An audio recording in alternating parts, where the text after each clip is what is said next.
নন্দনকাননে তো জুতে ঢুকেই পড়েছি। পুরী থেকে নন্দনকাননে আসতে কিন্তু অনেকক্ষণ আমাদের সময় লেগেছে, তার শরীরটা একটু টায়ার্ডও ছিল আর অনেকটাই দুপুর হয়ে গেছিলো। তো তারপরে আমরা ক্যাব বুক করে আবার আমরা যাচ্ছি স্পটে, যেখানে সমস্ত আর কি অ্যানিমেলসরা থাকবে। বাট ক্যাব বুক করা পুরো ফালতু, কেননা ক্যাব শুধু নিয়ে গিয়ে স্পটে নামিয়ে দেবে, একটুখানি স্পট হয় আর তারপরে পুরো হেঁটে হেঁটেই পুরো চিড়িয়াখানাটা আবার ঘুরতে হবে। আর এই দেখো চারিদিকে প্রচুর হরিণ এখানে, আর ওখানে লেখা আছে আই লাভ নন্দনকানন। আর এই দেখো কত বড় একটা ডাইনোসর। তো ডাইনোসরের পেটের ভেতর দিয়ে এখন আমরা ঢুকে যাব আমরা দেখতে যে ভেতরে কি কি আছে। আর ভেতরে ঢুকেই তো প্রথমেই রয়েছে যে অনেক কটা স্নেকস। এখানে দেখো কত স্নেকস রয়েছে, সব কাচের ঘরের ভেতরে স্নেকস রয়েছে। আর এই দেখো স্নেকটা যাচ্ছে।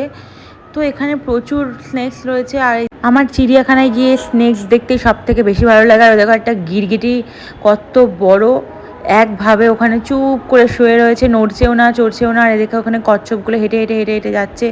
আমার কিন্তু